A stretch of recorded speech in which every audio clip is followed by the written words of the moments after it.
Warning, the video you're about to watch contains mathematics at the level of differential calculus, also known as Calc 1. All material has an assumed prerequisite of pre-calculus and a full semester course in trigonometry. A thorough review of prerequisite topics can be found by searching the web. It's the system of equations. We must deal with them all at once. Always looking for solutions. Positive outlook overcome. Hello, my name is Roy Simpson, professor of mathematics at Cosumnes River College in Sacramento, California. In this video, we're going to talk about continuity of functions on intervals. So previously, we talked about continuity at a point. We talked about types of discontinuities, but now we're really going to generalize this. I think the example I used earlier was the following, where we talked about the fact that we've only proven continuity for this function at a single point. So if somebody changed the point, we'd have to reprove continuity at that new point. But that's not necessary if you're willing to prove continuity on an entire interval. But before we can even begin that, we have to define what it means to be continuous on an interval for a function. So a function is continuous on an entire interval if it's continuous at every number in the interval. That's the easiest definition in the world. It seems very obvious, right? So I know a function f is continuous from 1 to 5 if it's continuous at every number between 1 and 5. It's important to note, as I write down here, that continuity on an interval implies single-sided continuity at the endpoints of an open interval. So in other words, I should write this down. And I prematurely paused the video to write that. I should have finished reading the rest of the sentence there. However, if the interval is closed, we must separately check the endpoints for continuity at these values. So if you have a continuous function on a closed interval from 1 to 5, you have to not only check the open interval from 1 to 5, but then the edges. And the edges, you only have continuity from one side. So in other words, as x approaches 1, but from above, because your interval goes from 1 to 5, just like this. So your x values can only approach 1 from the right-hand side and 5 from the left-hand side. So you want the limit as x approaches 1 from the right of your function to be f of 1, and you want the limit as x approaches 5 from the left for your function to be f of 5. That's what I mean about single-sided continuity at the endpoints for closed intervals. There's a bit of a language snafu here. Yeah, the first half of that sentence there should actually not be in there. So I'm just going to scratch that out. In the end, all that matters is if the interval is closed, you've got to check the endpoints separately. So let's start with an open interval here, just to really nail down the open interval part, because that is actually the easier part, honestly. If you have an open interval and you want to determine continuity on that open interval, all you really need to do is take any value in that open interval and plug it in. Now, when I say any value, I mean you have to keep it arbitrary. You can't just say, let me pick 5. Well, 5's not in that interval, but you can't say, let me pick 0, for example. You cannot do that. So we start by saying, just pick a random number, an arbitrary number, maybe I should say, between negative infinity all the way up to 3. That arbitrary number keeps this legit. You do not want to take an actual finite number and plug it in there. You want to keep it as arbitrary as possible. And then we just take the limit. The limit as r, because it's not x in this case, our input is r. The limit as r approaches a of 2r plus 1 over r minus 3. Remember what we want this to be. In fact, I'm going to write it down below. We want this to be h evaluated at a. That's what we want this to be, to showcase it's continuous at that arbitrary number a. Once we show that this limit becomes h evaluated at a, well, then we know that the function h is continuous for any value that we would have plugged in to a, as long as that value is less than 3. So let's go ahead and do this. Properties of limits say that I can split this limit as long as both splits exist. Now, as I've mentioned in the past, you want to, if it says use the property of limits to show, then I'm going to take my time with this. Just do it little step, baby step by baby step. And so we get down to this. We've just broken up the limits across addition and subtraction. Most of these you can actually evaluate very quickly, right? The first one, technically, if you're baby stepping, you need to write one more limit here. But the second one, that's just 1. Downstairs in the denominator, this will be a, and this will be a -3. And finally, we can just go ahead and substitute in as r approaches a, r becomes a.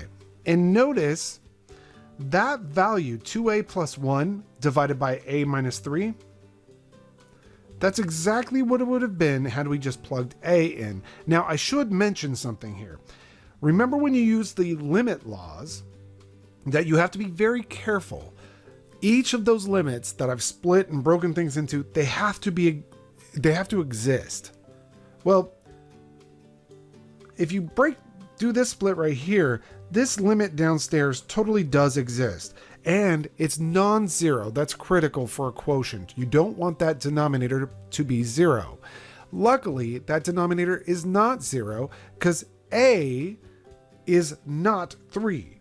A is a number less than 3. So as long as r is approaching a number less than 3, this will not be 0 in the denominator. We are okay. Very safe. And then from that point forward, all the rest of this really is very clean because there's nothing that breaks the world and causes division by 0 or causes a negative underneath a radical or some silliness like that. So this allows us to say that this function, h of r, must be continuous for every value in the interval -infinity all the way up to 3 because the number a that we chose was arbitrary. It was any number between -infinity and 3. Hence, h is continuous. Note my shorthand for continuous. It's just because you end up writing continuous quite a bit in calculus, so it's much easier just to write CON with an apostrophe T. This next example is fairly typical in any calculus textbook. You're given a piecewise defined function, and they ask, are there any discontinuities here? That question can be rephrased slightly and just say, and it could be rephrased as, is this function continuous? If not, where is it not continuous? So a few things that you need to know. We already know that, for example, the limit as x approaches a of x squared is just a squared. And that is true by the direct substitution property. And by the way, as long as a is less than 1, f of a is equal to a squared.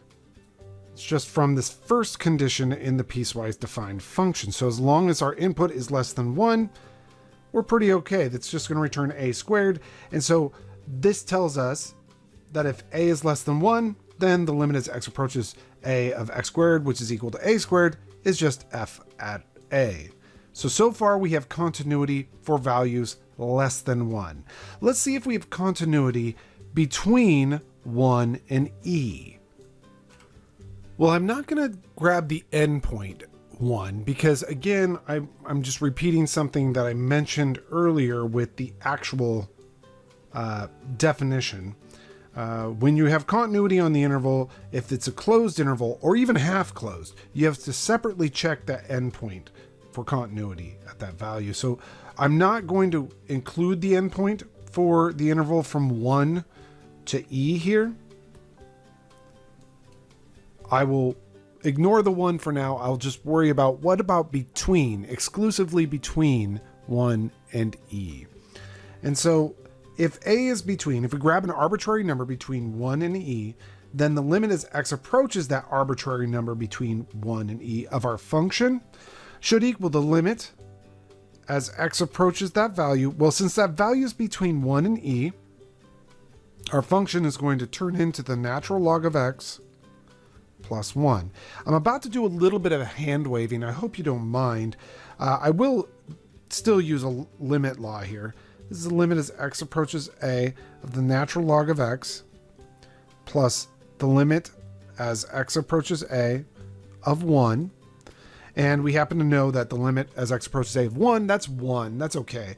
But the hand waving I'm about to do is going to be with the limit as x approaches a of the natural log of x.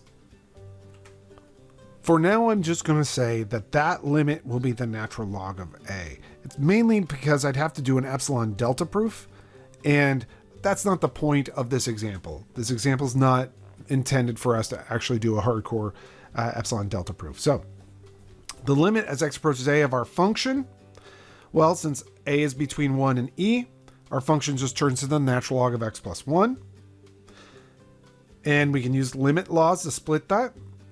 And we can actually easily go ahead and evaluate that limit. A little hand waving again right here, but let's just pretend as though that's okay. We're going to see a theorem in one extra lecture that allows us to do that.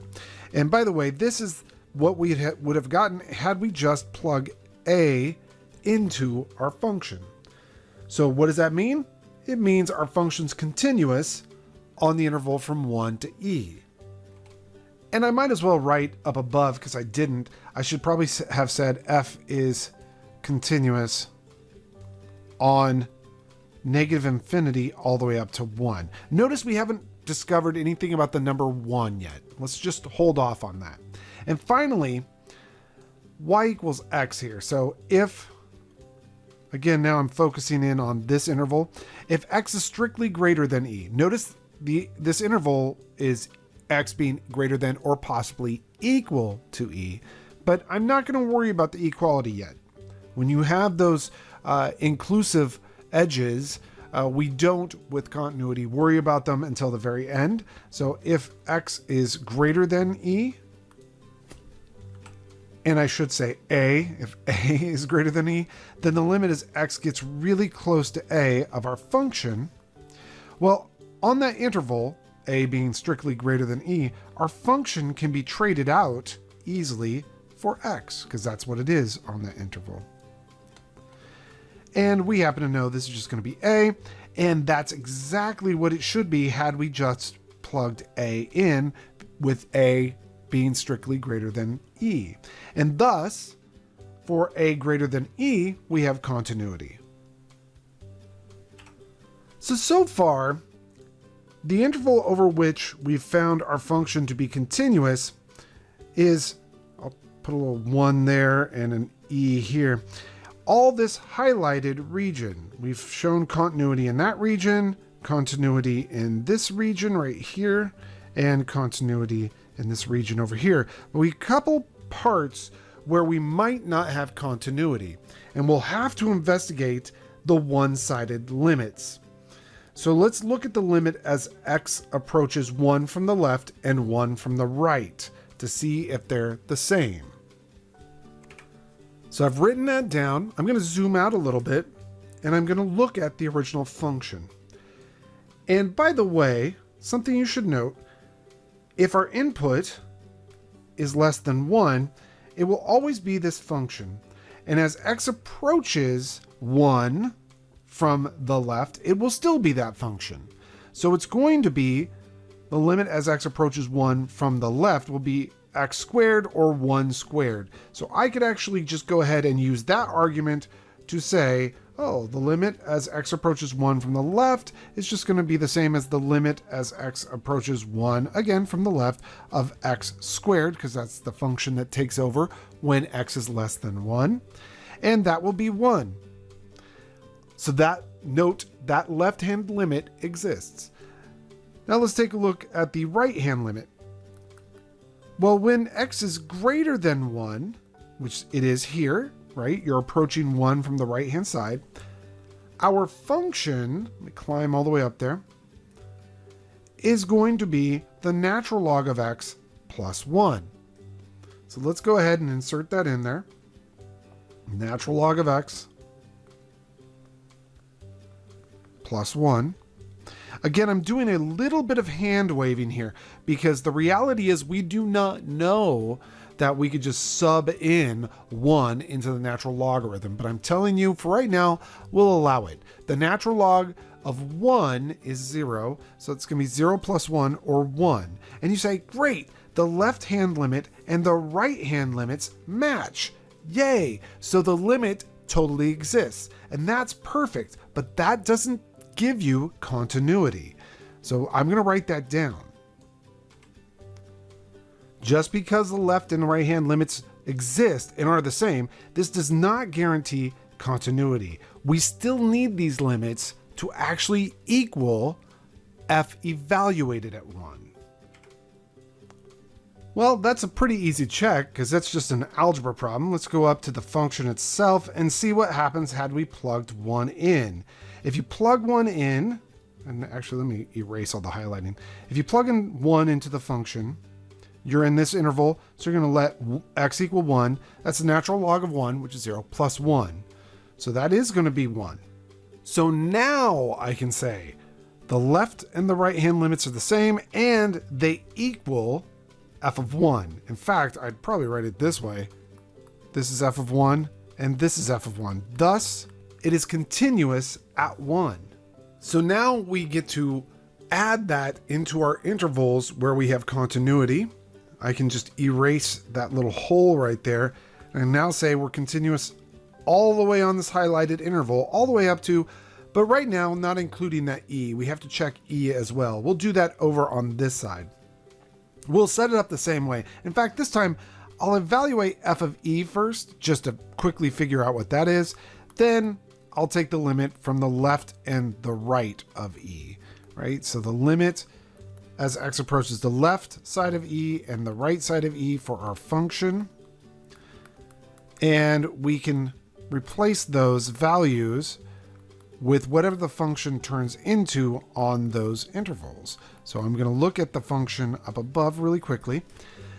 Let's start with f being evaluated at e. I'll zoom out slightly. If I were to plug e into this function, it would choose this third piece. So f at e is actually just e. I'll just scroll down and write that in there. F at e, just e. So I'm hoping the left and the right hand limits are e as well. If that's the case, then this function's actually continuous at e, and therefore it's continuous everywhere from negative infinity to infinity, or so you would think, but you actually can't go from negative infinity to infinity now that no, you can. Yeah, you can. All right. So let's go ahead and check what function takes over when x is less than e. Well, when x is less than e but greater than 1, you get this middle function right here. Now, some people might ask, wait a second, you said x is approaching e from below, but how do I know it's not less than 1?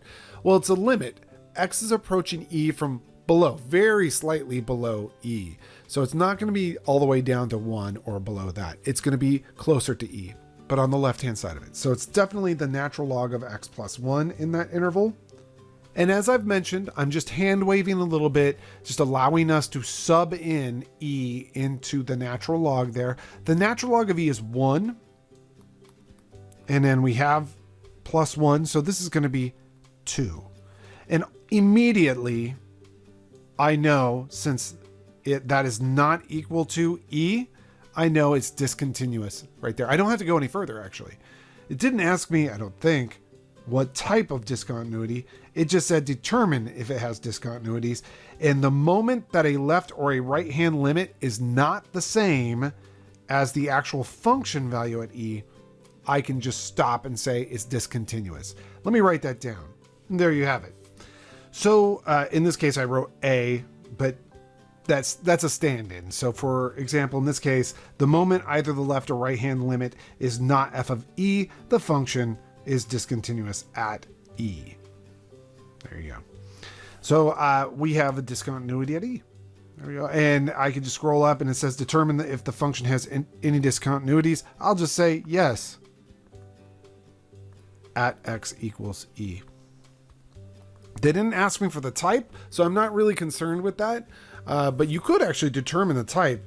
It is a jump discontinuity. Is that what it's going to be? The limit from the limit from the left-hand side is 2. The limit from the right-hand side, remember the right hand, when x is greater than e, the function turns into x itself. And so the limit from the right-hand side is e. So you have this type of situation. Your function might look something like this. That's a height of 2, and then it does this after there. So that's a jump discontinuity. There you go.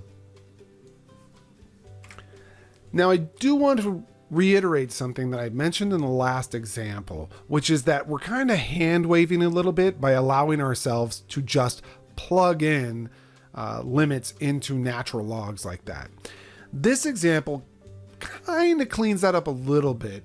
I'm going to allow us to assume that the sine and cosine functions are continuous at x equals 0.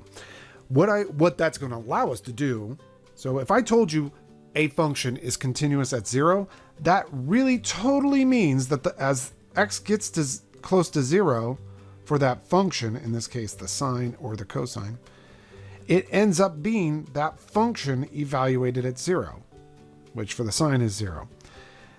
I have also said the cosine we're going to assume is continuous at 0, which means that the limit as x approaches 0 for the cosine of x is going to be the cosine of 0, which is 1. Again, you should know that in your sleep. All right. Just being able to assume those two things right there, let's prove that cosine is a continuous function for all real numbers.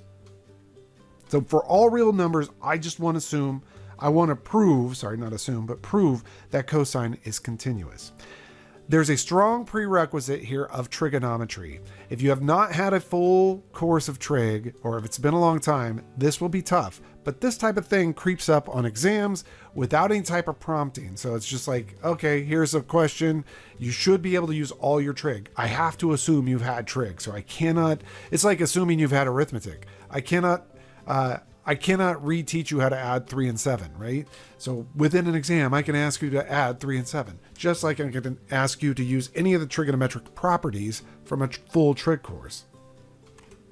So let's see, our goal here is to prove that the limit as x approaches a for the cosine of x is just cosine of a. We could have just plugged in a.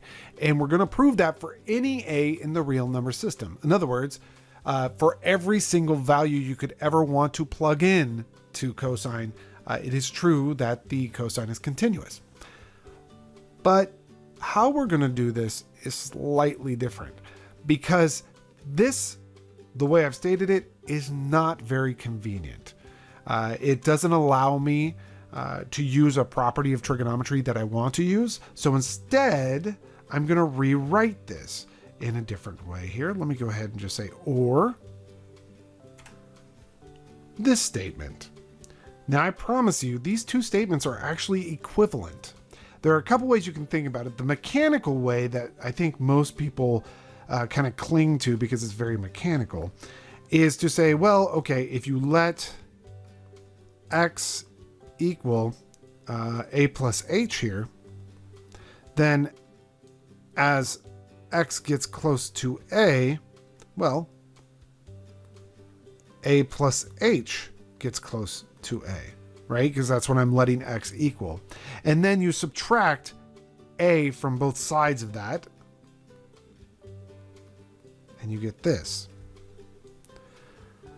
So you're replacing your picture x right here with an a plus h. And as x gets close to a, just through a logical deductive process, h gets close to 0. That's one way to visualize this. Or that's actually not even a visual, that's a mechanical way of doing it, but it's true. That is the correct way of doing it. There's a different way of doing it, though, that I think is a little bit better to see.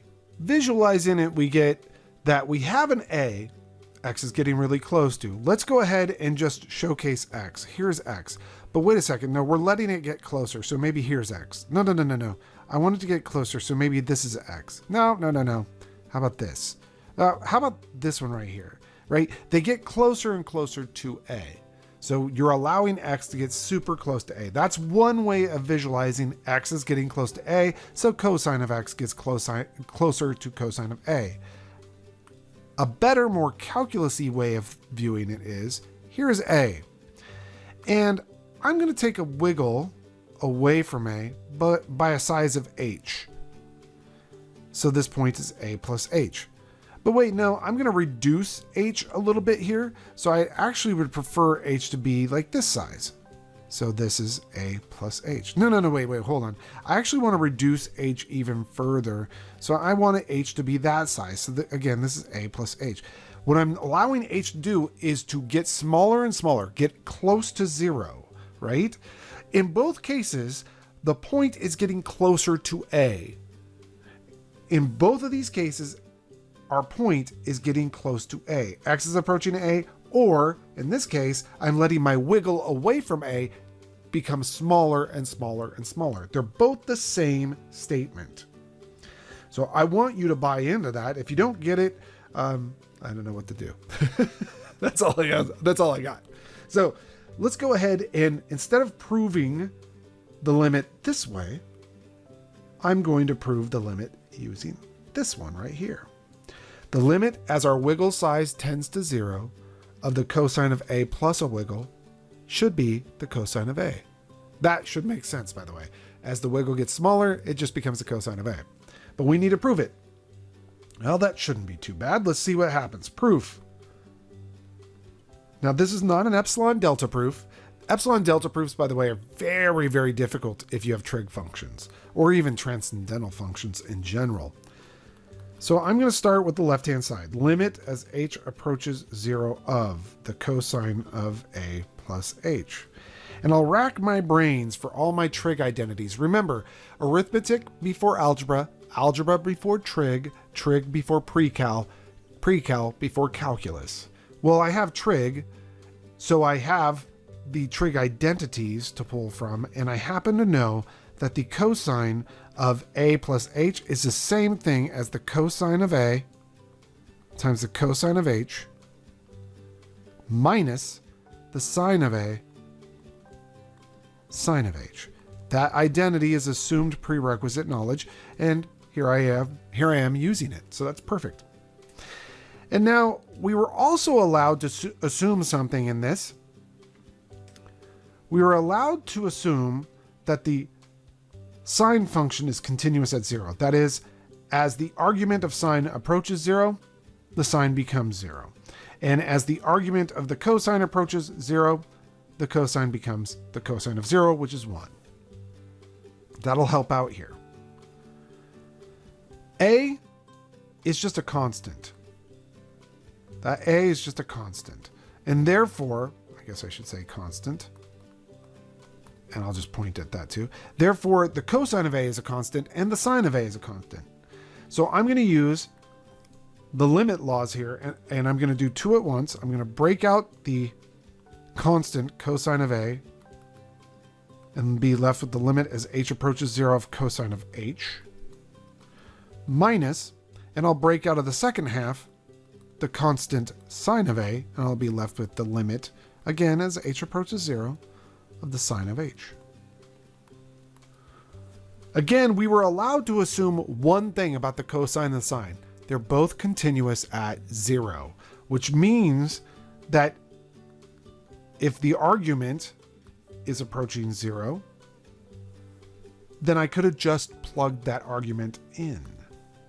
I can only do that at 0. That's all I've been allowed to do, but I will go ahead and do it.